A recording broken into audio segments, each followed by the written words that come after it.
우리가 일반적으로 이야기할 때 한국의 바이오 제약 산업이 글로벌에서 성공했다. 뭘 가지고 이야기를 할 수 있습니까? 신약의 개수? 아니, 저는 뭐 그것도 중요하지만은 가장 중요한 것은 글로벌 생태계에서 우리가 확고한 위치를 점유해야 된다. 그 다음에 두 번째는 한국만의 차별화된 역량을 반드시 갖추어야 한다. 그렇게 생각을 하고요. 글로벌 바이오에서 성공하기 위해서는 인력, 기술, 자본, 글로벌 네트워크 네 가지가 가장 핵심적이라고 생각을 합니다. 물론 보시는 분에 좀 다른데, 그런데 자본과 글로벌 네트워크 부분은 여전히 한국이 매우 뒤떨어져 있다. 그럼 우리 진짜 강점이 뭘까요? 우리 한국이 가진 지금 현재 바이오에서 뛰어난 분야가 있습니다. CDMO, 바이오시밀러, 신약 플랫폼 기술은 이미 글로벌에서 탁월한 경쟁력을 보유하고 있습니다. 특히 이제 삼바 같은 경우는 글로벌 탑 20 회사 중에서 17개가 글로벌 고객사입니다. 글로벌 밸류 체인에서 한국이 매우 중요한 역할을 이미 하고 있다. 잘 아시는 것처럼 개발과 생산, 임상과 허가, 정말 이 신약 혼자 할 수 없습니다. 10년에서 15년? 누가 이 기간을 참고 견딜 수 있습니까? 22억 불에서 28억 불이 투자됩니다. 글로벌에서 많은 전문가들이 다양하게 참여해야 성공할 수 있습니다. 우리 그런 얘기 하잖아요. 멀리 가려면 같이 가야 된다. 또 제가 하나 질문을 던지고 싶습니다. 한국이 과연 이런 시장을 이해를 하고 있을까요? 우리가 임상 일상을 보면 중소바이오텍이 70%를 차지합니다. 근데 임상 3상에 가면 손바뀜이 일어납니다. 어디로? 대기업이 70% 합니다. 그래서 중소 대기업 간의 협업 관계를 우리가 바르게 이해를 해야 됩니다. 그런데 대기업의 참여 부분에 대해서 너무 소홀하다, 한국이. 그래서 대기업의 참여를 좀 적극적으로 장려를 할 수 있는 부분이 뭐겠냐. 지금 현재 한국은 첨단 산업에서 생산 설비 부분에서는 조세 감면을 줍니다. 얼마 정도 줍니까? 15%에서 25% 시설 투자에 대해서 감면을 해줘요. 거기다가 또 추가로 10%에서 25%에서 35%까지 생산 설비 투자에 조세 감면을 해주는데, 작은 기업과 글로벌 산업화의 경험이 가진 대기업이 협업할 수 있도록 정부가 빨리 문을 좀 강하게 열어줘야 된다고 생각합니다. 우리가 바이오하고 제약 산업에서 어떤 이야기를 합니까? 오래 걸리고 돈이 많이 들어가니까 패스트 페일을 되게 강조를 많이 하죠. 빨리 실패하고 빨리 새로 시작해라. 두 번째는 뭡니까? 실패 자산을 산업화를 해라. 그래서 패스트 페일, 실패 자산의 산업화. 쉽지만은 이 정도 기간을 누군가가 용인을 해줘야 됩니다. 10년 정도. 그죠? 다음은 공공부문 혁신에 대해서 제가 간단하게 제 느낌을 3년 동안 느낌을 소개해 올리겠습니다. 현재 전국에 약 25개 정도 바이오 클러스터가 있습니다. 그래서 그 혁신 기관들이 많이 있는데, 현재 지금 산업부는 첨단바이오 특화단지, 보건복지부는 첨복단지 중심으로 거점화를 점점 하려는 그런 의지를 가지고 있습니다. 그래서 거점화를 하게 되면 결국 혁신 기관의 역할이 대단히 중요해질 거라고 생각합니다. 신약 개발의 패러다임은 더 빠르게, 더 낮은 비용으로 높은 성공률을 지향하는 생태계를 만들어야 되는데, 심플합니다. 클러스터가 전주기가 형성될 수 있도록 꾸며야 되고, 혁신기관의 역량이 현재보다 대폭 상승해야 합니다. 저희 전남바이오진흥원의 혁신 사례 아직까지 이렇게 완벽하게 갖추지는 못했습니다. 중간에 녹색 부분을 보이는 부분이 기존의 역할이었습니다. 기업 지원, 생산 지원, 연구개발.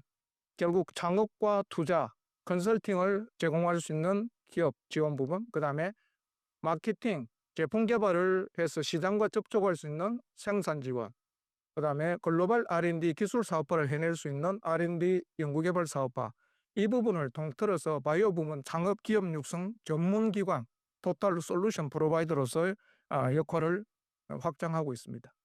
또 하나는 이 혁신기관은 통합 역량을 아주 강화를 해야 됩니다. 그래서 정부, 지방정부가 가지고 있는 개발 생산 설비를 통합해서 연구개발 핵심 자산화하는 것이 필요합니다. 그래서 정부에서는 과제 발주를 할 때 공공형 CDM을 우선 활용할 수 있도록 제도를 하고, 기업은 더 빠른 속도로 사업 쪽의 리스크를 분담하면서 임상 실효를 신속하게 확보할 수 있고, 또 공공형 CDMO는 서비스를 우선 제공하면서 안정적으로 운영하는 이런 구조를 빨리 갖춰야 된다고 생각을 합니다.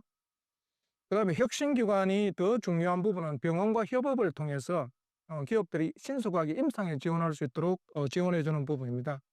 그래서 기업을 중심에 놓고 모든 산학, 병연관 협업은 기업 성장 성공에 집중해야 됩니다. 그래서 조금 더 관점을 넓혀서 그죠? 연관산업, 인구 유입, 고용 안정, 추가 투자 등 장기적인 관점을 조금 더 가져서 투자 시작 5년 만에, 가동 2, 3년에 기업이 반드시 살아남아야 하는 기업의 어떤 절박성을 반드시 이해하고 현실감 없는 정책이 이끌어서는 안 되고 기업이 가지고 있는 수익성, IRR, ROI, ROE, NPV 등을 좀 제대로 이해하면서 좀 정책을 집행하는 그런 부분이 중요하다고 생각을 합니다.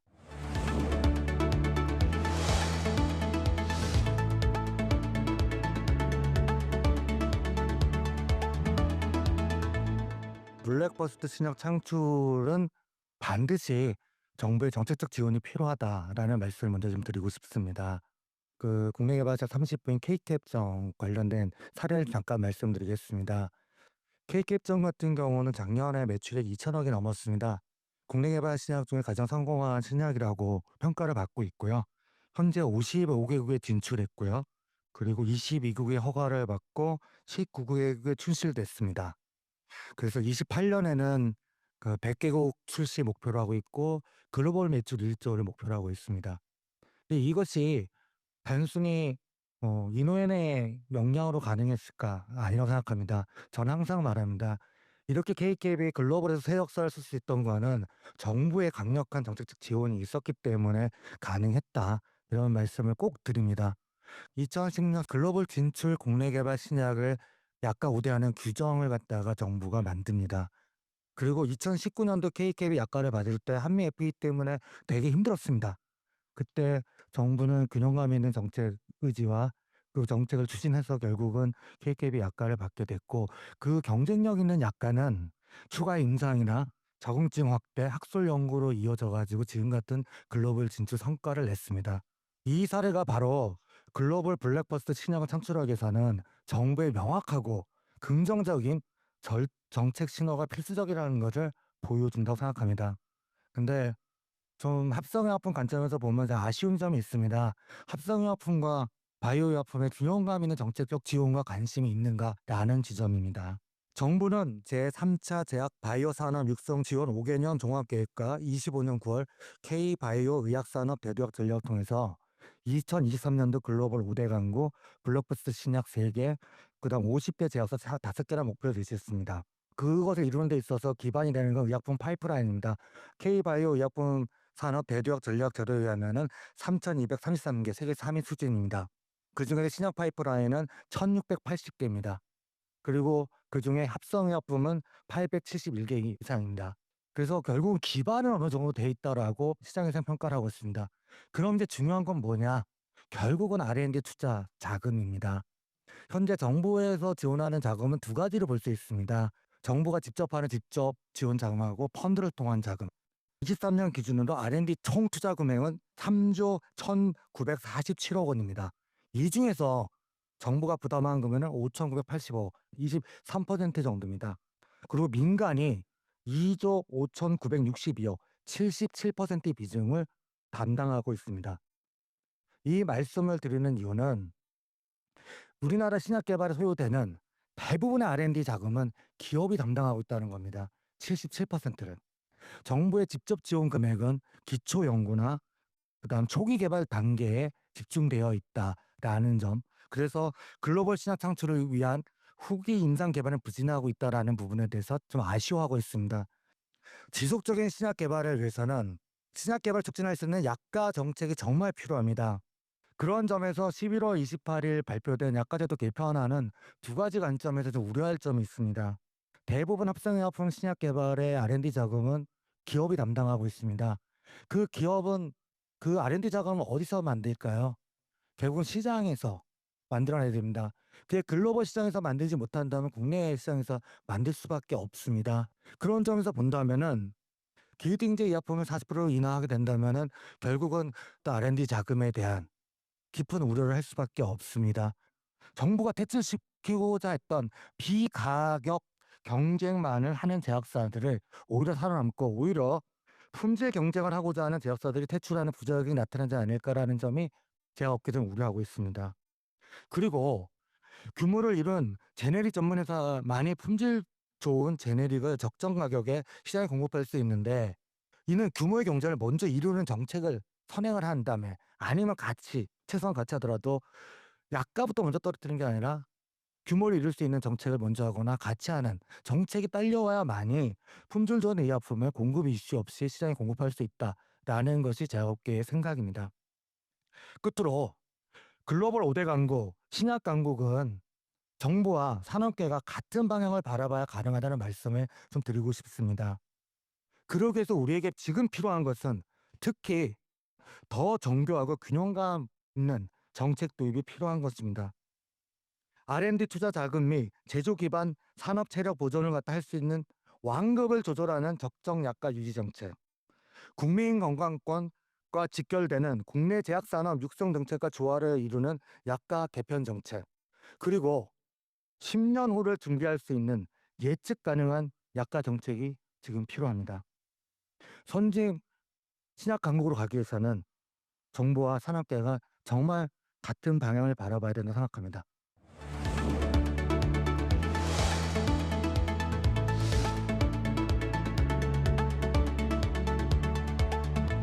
저는 한국 신약의 1세대는 바이오시밀러라고 생각을 합니다. 그러면 그 다음에 바이오시밀러를 넘어서 차세대는 뭐냐? 저는 차세대는 우선 플랫폼 기술 기반의 신약이 먼저 열어가고 있다, 이렇게 말씀을 드리겠습니다.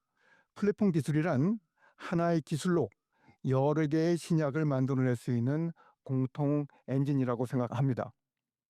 플랫폼 기술 기반 신약의 핵심이 하나의 공통 기술이라고 그러면, 또 다른 게임 체인저는 하나의 공통된 기전, 하나의 기술이 아니라 하나의 공통된 기전으로서 여러 적응증을 치료하는 새로운 형태의 신약이라고 생각합니다. 저는 이를 플랫폼성 신약이라고 부르고 싶습니다. 이 자료는 제가 금년 초에 영국의 더 이코노미스에서 찾은 것입니다.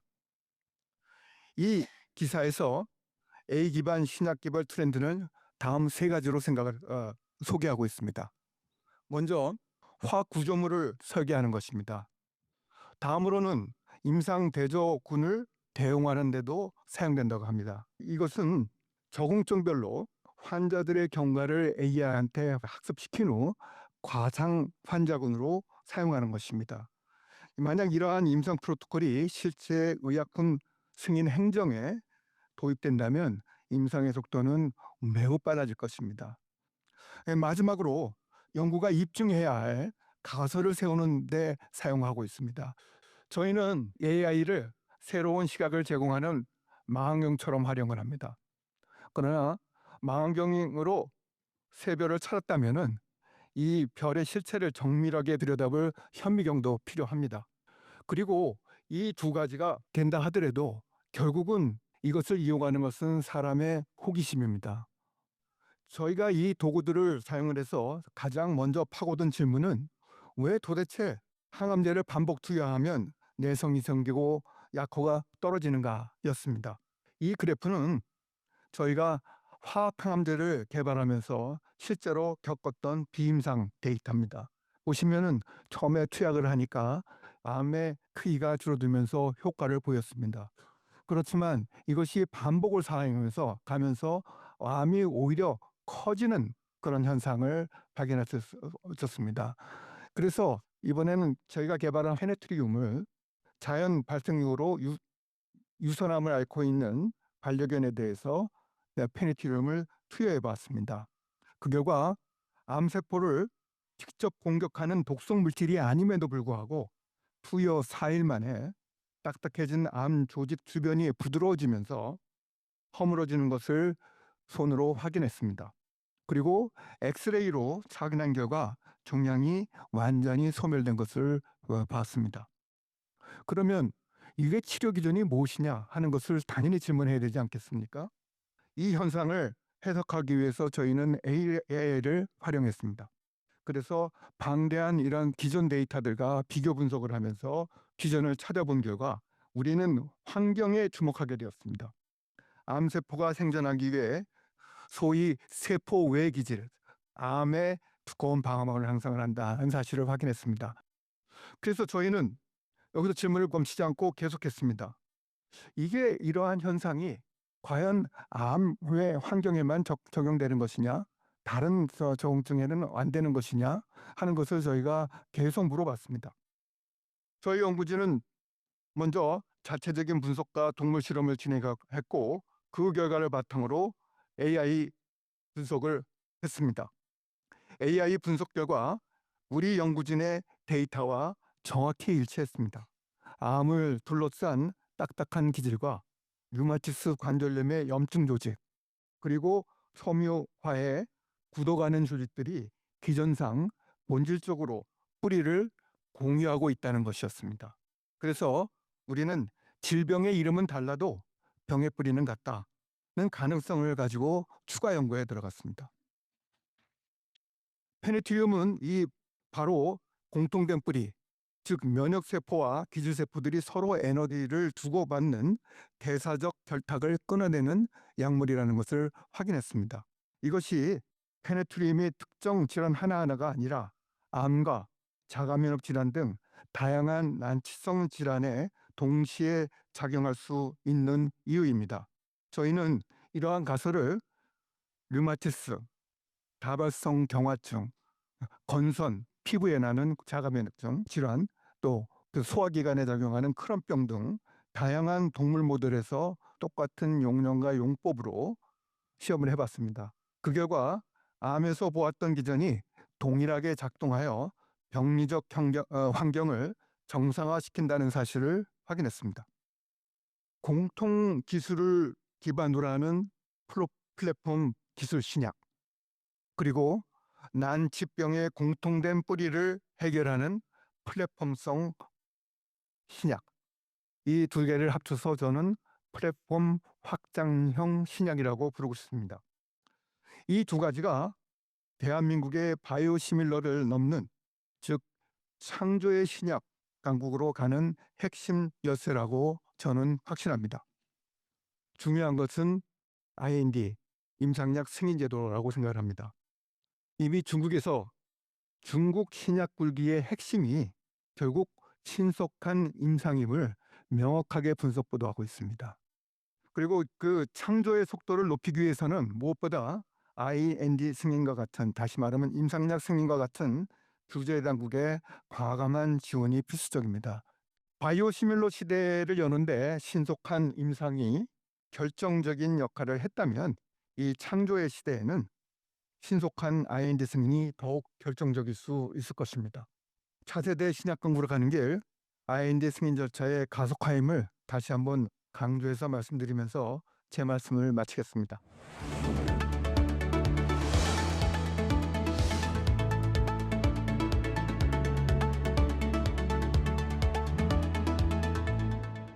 플랫폼형 신약 개발의 필요성에 대해서 좀 이렇게 정리를 해서 말씀을 드리기에 앞서서 신약 개발에 있어 인공지능의 기술이 결합된 플랫폼들도 굉장히 많이 개발되고 있습니다. AI 모델, 그리고 데이터, 그리고 실험 결과가 함께 어우러져서 같이 지속적으로 학습해 나가는 그런 플랫폼들의 기술이 굉장히 많이 빠르게 발전하고 있고, 기존의 신약 개발이라는 시스템 상에서 AI 기술이 녹아서 함께 효율성을 높이는 그런 연구 개발이 이루어지고 있습니다. 그래서 AI 신약 개발의 현재 수준을 글로벌 파마에서 이야기하는 바에 따르면은 가장 지금 많은 투자를 한 글로벌 파마 기업에서는 AI 기술을 도입을 해서 신약 개발 기간이 2년에서 3년 앞당겨졌다라고 이야기를 하고 있습니다. 10년에서 15년이 걸리는 신약 개발이 2년 앞당길 수 있다는 건 사실 굉장히 큰 이정표라고 볼 수가 있겠습니다.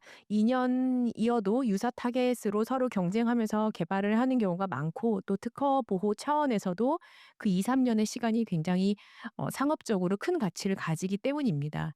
그래서 앞으로 더욱더 AI 신약 개발이 발전을 할 것이라고 생각을 하고 있고, 그러한 발전에 있어서 가장 중요한 부분 중에 하나는 아까 제가 말씀드린 것처럼 시스템 안에서 AI가 함께 일을 할 수 있는 체계가 구축되어야 한다는 점입니다. 그래서 그런 측면에서 플랫폼이 하나의 방식이 될 수 있을 것으로 보입니다. 플랫폼형 신약 개발의 필요성에 대해서 생각을 해보면 경제적인 측면을 생각해 볼 수가 있겠습니다. 데이터나 모델, 실험 자동화, 생산 공정에 있어서 데이터를 재사용해서 만들어지는 학습 곡선으로 다음 후보를 더 적은 비용으로 생산해 낼 수 있어서 단위 비용당 성공 확률을 높일 수가 있겠습니다. 데이터는 굉장히 폭발적으로 생성이 되고 또한 과학적인 복잡성이 있기 때문에 대규모의 탐색이 필요합니다. AI는 여기서 굉장히 큰 역할을 해 줄 수 있는데 탐색 공간을 줄이고 또한 이 플랫폼 기술과 결합해서 가설을 검증해 낼 수 있는 루프를 제공해 줄 수가 있겠습니다. 그리고 또한 리스크 측면에서 전통 R&D의 실패는 손실로 이제 이어질 수밖에 없는데 플랫폼은 이러한 실패 데이터를 활용해서 프로젝트의 의사결정을 지원해 줄 수가 있겠습니다. 또한 비즈니스 모델 차원에서도 반복 생산 가능한 이런 어떤 엔진을 통해서 다양한 오픈 이노베이션 협력을 구현해 낼 수가 있어서 비즈니스 모델의 다양화를 추구해 볼 수도 있겠습니다. 제도적인 수용을 높이기 위해서는 어떤 고민을 해 봐야 될까를 생각을 해 봤을 때 우선 저희들이 뭐 인공지능 기술이 결합된 플랫폼 기술에서는 도출된 결과는 모델이나 데이터, 워크플로우 그리고 사람의 판단이 모두 다 반영된 경우가 많습니다. 그래서 따라서 어떤 부분을 검증을 목표로 삼을 것인가. 그래서 검증 대상에 대한 경계가 모호할 수 있기 때문에 이를 명확히 해야 되는 측면이 있습니다. 그리고 변경 관리 측면에서 모델은 정적인 것이 아니라 계속 업데이트가 되기 마련입니다. 재학습되고 또 파라미터가 변경되고 데이터가 추가될 수 있고요. 그래서 그런 경우에 성능 보장을 어떻게 확인할지 그리고 이에 대한 규제 승인 절차가 어떻게 확립되어야 할지에 대한 고민이 필요해 보입니다. 그리고 데이터 거버넌스를 굉장히 많이 고민을 해봐야 하는데 민감 정보나 다기관 데이터 그리고 실험 데이터, 합성 데이터 등등이 함께 사용됩니다. 따라서 사용 권한이나 반출 절차, 재사용 목적, 품질 책임 등에 있어서 어떤 거버넌스를 구축하고 명확할 필요가 있겠습니다. 그리고 플랫폼이 추천한 결과가 어떤 특정한 의사결정에 미친 영향이 커질수록 오류가 발생했을 때 책임 소재가 명확해질 필요가 있고 설명 가능 수준을 확보할 필요가 있겠습니다. 결국에는 이 플랫폼은 지속적인 신뢰 체계를 확보하는 것이 매우 중요한데 위험 기반 규제로 의사결정의 중요도에 따라서 어떤 신뢰 수준의 요구 수준을 차등화할 수가 있고 또한 초기 검증이나 변경 관리 또 사후 모니터링을 연결하는 그런 지속적인 정합형 체계를 구축할 필요가 있겠습니다. 또한 어디시 가능한 감사가 가능한 그런 플랫폼이 만들어져야 되는데요. 성능 지표뿐만이 아니라 데이터 계보나 모델 버전, 의사결정 로그, 실제로 데이터가 어떻게 분석돼서 결과를 도출했는지 등 이러한 정보를 추적이 가능하도록 하고 또 다 제3자가 와서 검증을 할 수 있도록 그리고 그렇게 함으로써 재현성까지 확보할 수 있는 방안이 필요하겠습니다. 그리고 어쩔 수 없이 사람과 기계가 협업하는 구조가 될 수밖에 없기 때문에 최종 판단 주체와 개입 기준을 명시하고 자동화 수준을 구체화할 필요가 있겠습니다.